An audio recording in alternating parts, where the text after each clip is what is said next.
नमस्कार दोस्तों, आप सभी का स्वागत है मेरे चैनल योगा लाइफ में। मैं आपकी योगा टीचर उजाला कटारिया। दोस्तों, आज के इस वीडियो में मैं किसी आसन की चर्चा ना करते हुए, ना ही किसी प्राणायाम के बारे में चर्चा करूंगी, ना ही कोई षटकर्म, जैसे कि षटकर्म पे भी बहुत सारी वीडियोस मैंने डाली थी। तो आज का हमारा विषय बिल्कुल ही अलग रहेगा, पर ये वीडियो आपके बहुत काम आने वाला है। एक बेसिक सा इसमें नॉलेज हो सकता है आपको हो सकता है किसी को ये वाला नॉलेज ना भी हो।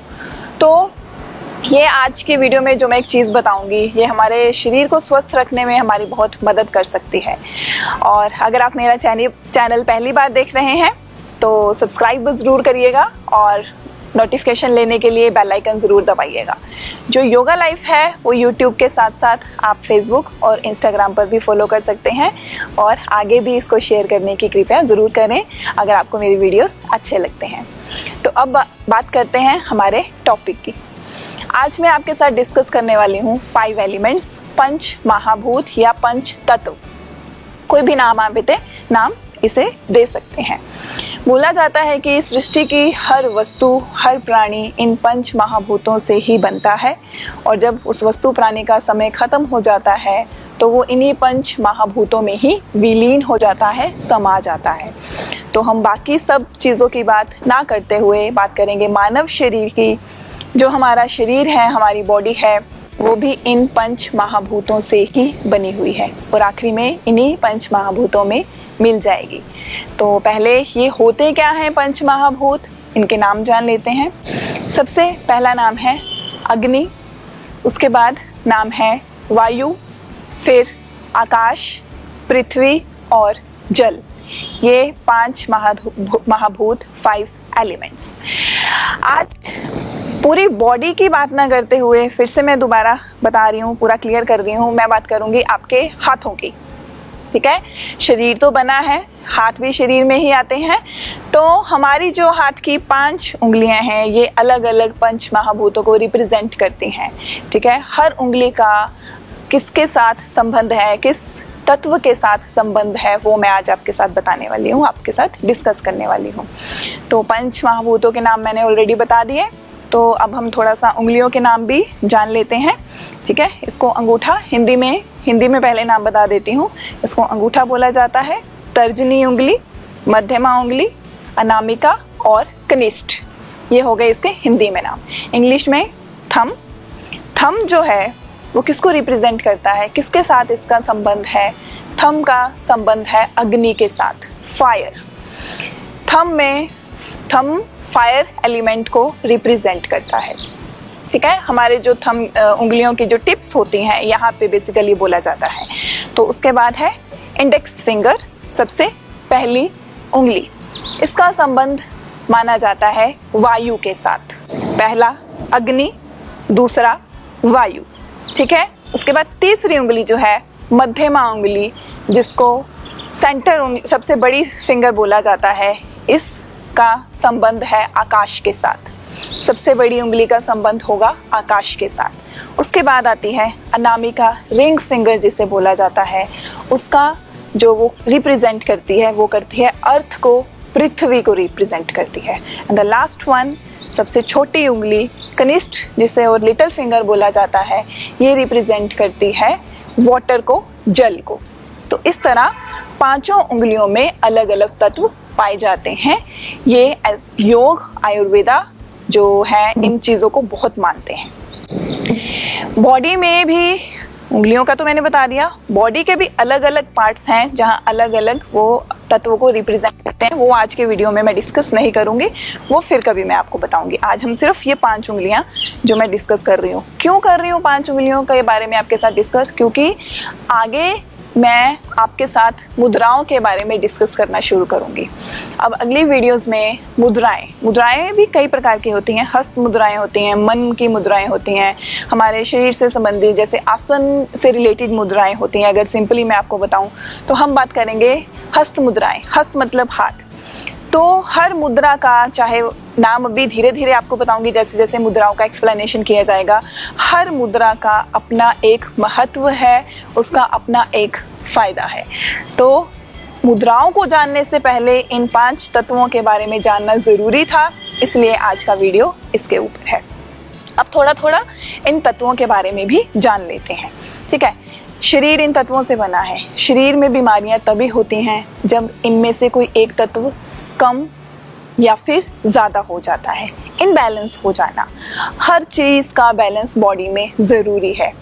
ये जो तत्व होते हैं इनका संबंध हमारे शरीर के हर हिस्से से है, चाहे वो फिजिकली है, शारीरिक, मेंटली है, मानसिक, आध्यात्मिक, स्पिरिचुअली, तीनों से रिलेटेड है। ये हमारे मूड को फ़र्क डालते हैं, खुश रहने में, उदास रहने में, हमारे फिजिकली हमारा स्ट्रक्चर कैसा है, हम हेल्दी हैं या फिर हम थोड़े बीमार रहते हैं, मेंटली हम स्ट्रेस में रहते हैं या खुश रहते हैं, ये तत्व पूरा प्रभाव डालते हैं।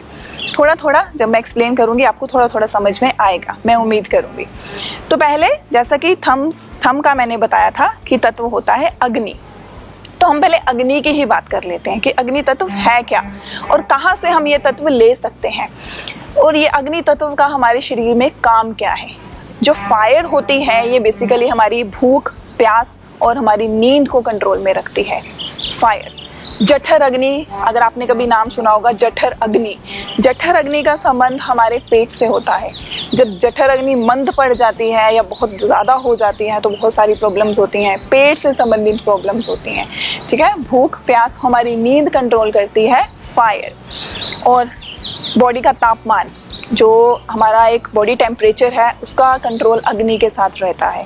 फेस पे चमक, एक शरीर में जो तेज होता है उसका संबंध अग्नि से रहता है। तो अग्नि ये हमारे चीज़ों में हेल्प करती है, कंट्रोल में रखती है इन चीज़ों को। अग्नि के बाद मैंने क्या बताया था, वायु। वायु बहुत सिंपल है, इसको समझना, हमारा श्वसन तंत्र, रेस्पिरेटरी सिस्टम, श्वास का लेना छोड़ना, क्या गति चलती है, किस गति से हम श्वास ले रहे हैं, धीरे धीरे लेते हैं बहुत या बहुत तेज़ तेज़ लेते हैं, या श्वास लेने में बहुत दिक्कत आ रही है, नॉर्मल श्वास है, तो ये वायु तत्व जो होता है ये उसको कंट्रोल में रखता है। ठीक है, बहुत ज़्यादा डिटेल्स नहीं दे रही हूँ, बेसिक दे रही हूँ ताकि आपको अच्छे से समझ आ सके। वायु के बाद मैंने बताया था आकाश। आकाश को हम कैसे समझ सकते हैं, खुला आकाश है, खाली है, पर जब हम उस आकाश में बहुत सारी चीज़ें भर लेते हैं तो वो शारीरिक दुख के साथ साथ मानसिक दुख भी देता है। आकाश का काम बेसिकली होता क्या है, हमारी फिजिकल अट्रैक्शन और फियर को कंट्रोल में रखना। और सिंपली अगर बोला जाए, शरीर को लेके बोला जाए, किन अंगों से संबंधित रखता है, रक्त नलिकाएं होती हैं जो जिनमें रक्त का प्रवाह होता है, और मांसपेशियों के बीच में डिस्टेंस रखना, स्पेस रखना, खाली जगह रखना, एक अंग को दूसरे अंग से दूर रखना, जो मांसपेशियों का काम है, एक हड्डी को दूसरी हड्डी से मिलने से रोकना। तो ये चीज़ें जो हैं आकाश के अंदर आती हैं, आकाश इनको कंट्रोल में रखता है। ठीक, उसके बाद आ गया पृथ्वी। पृथ्वी तत्व, पृथ्वी बोल दो, मिट्टी बोल दो, कुछ भी बोल सकते हैं। ये किस चीज़ों के बॉडी, किस अंगों को बनाने में, उनका निर्माण करने में, उनको स्वस्थ रखने में हेल्प करती हैं, जो बहुत सॉलिड होती हैं, मजबूत होती हैं, हार्ड होती हैं। सिंपली अगर बोला जाए, जैसे कि हमारी हड्डियाँ, हमारे दांत, हमारी स्किन, हमारे बाल, तो ये सब चीज़ें किसके कंट्रोल में रहती हैं, पृथ्वी के कंट्रोल में रहती हैं, अर्थ के कंट्रोल में रहती हैं। And the last one, water. पानी हमारे शरीर में एक बहुत सारी चीज़ों का निर्माण करता है, खून का, रक्त का निर्माण करता है, सलाइवा जो थूक निकलता है, मूत्र, और जो बॉडी का फ्लूइड है उसको बनाता है। ऐसे जो तरल पदार्थ होते हैं शरीर के अंदर वो किससे बनते हैं, जल तत्व से बनते हैं। तो आपको थोड़ा थोड़ा समझ आ गया होगा कि हमारे शरीर में ये 5 तत्व मौजूद हैं। बीमारियां क्यों हो रही हैं, बहुत सारे रीजंस हैं इसके पीछे। अगर हम बात करें अग्नि तत्व की, अग्नि तत्व का सबसे मेन सोर्स कौन सा है, कहाँ से लिया जा सकता है, सूर्य से। बॉडी में गर्माहट कहाँ से ली जा सकती है, सूर्य से। पर आज जो समय चल रहा है, किसी के पास समय नहीं है सूर्य के सामने बैठने का आधा पौना घंटा, जो एक मध्यम सी धूप होती है, जो डॉक्टर बोलते हैं कि हाँ बैठना चाहिए। बहुत तेज़ धूप में नहीं बैठा जाता, उससे चक्कर आता है, घबराहट होती है। एक जो मध्यम सी धूप जो शरीर को देनी चाहिए हम नहीं लेते हैं, उससे क्या हो रहा है, विटामिन डी कम हो रहा है। ठीक है, हड्डियाँ कमज़ोर हो रही हैं, बहुत सारी प्रॉब्लम्स हो रही हैं। आपको अच्छे से मालूम है विटामिन डी की कमी से क्या क्या हो रहा है, तो हम नहीं ले रहे हैं। सर्दियों में क्या होता है, आसपास बहुत ठंड होती है, तो हम अपनी बॉडी की हीट को बनाए रखने के लिए क्या करते हैं, गर्म चीज़ों का सेवन करते हैं, अदरक वाली चाय पीते हैं, लहसुन का सेवन करते हैं, ड्राई फ्रूट्स खाते हैं, ऐसी चीज़ों का सेवन करते हैं ताकि बॉडी में हीट रहे।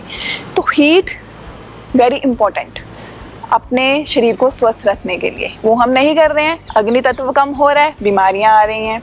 अग्नि तत्व के बाद, ये मैं इसलिए लाइन वाइज बोल रही हूँ ताकि आपको याद रहे। अग्नि तत्व का बता दिया, वायु तत्व, रेस्पिरेटरी सिस्टम खराब हो रहा है। आज देखो बहुत सारे लोग सांस की समस्या को लेकर ही तंग हैं।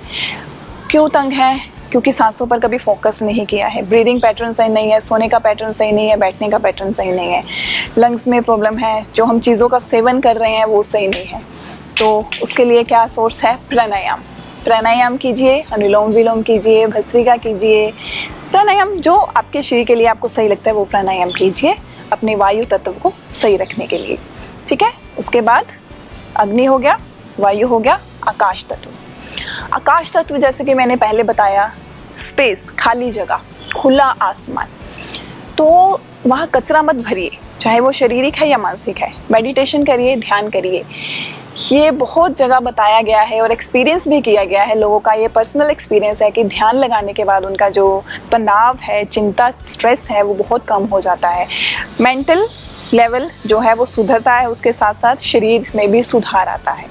तो ये आप कर सकते हैं। उसके बाद आ गया पृथ्वी तत्व। पृथ्वी तत्व मैंने पहले बोला, हम मिट्टी को भी साथ में ले सकते हैं। पहले समय में जो छोटे बच्चे होते थे घरों में, वो थोड़ा थोड़ा मिट्टी में खेलते थे। मिट्टी में ऐसे बहुत अच्छे बैक्टीरियाज भी होते हैं जो शरीर के लिए अच्छे हैं।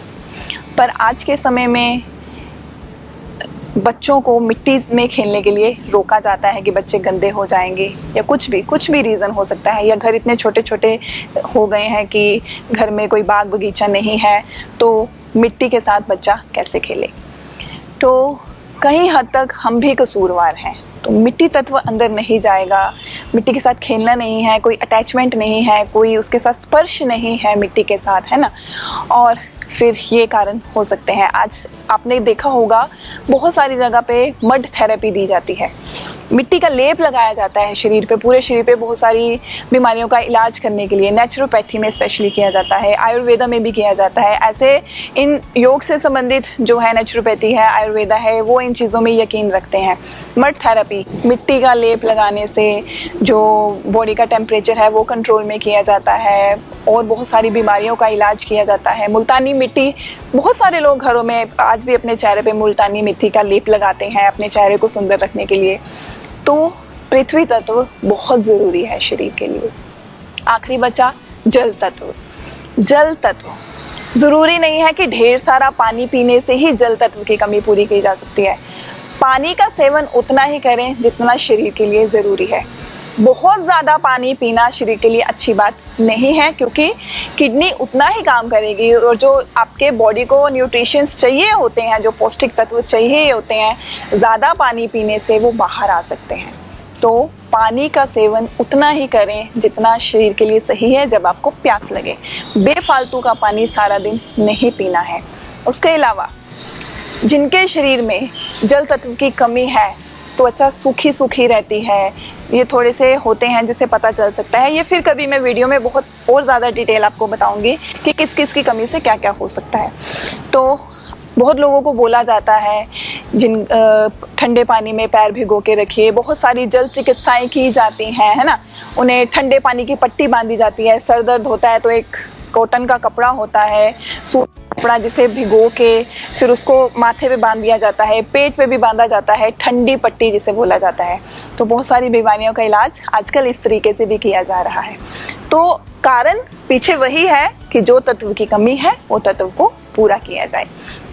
तो मैं उम्मीद करूंगी कि एक छोटा सा नॉलेज, छोटी सी जानकारी आपके काम आएगी, आपको ज़रूर अच्छे से समझ भी आया हो। ये बताने का कारण यही था कि आगे हम मुद्राएं पे ध्यान देंगे कि कौन कौन सी मुद्रा कौन कौन से तत्व के लिए सही रहेंगी। उसके लिए ये नॉलेज होना ज़रूरी था।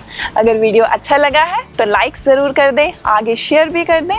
इसी तरह मेरे चैनल के साथ आप जुड़े रहें। आप सबका बहुत बहुत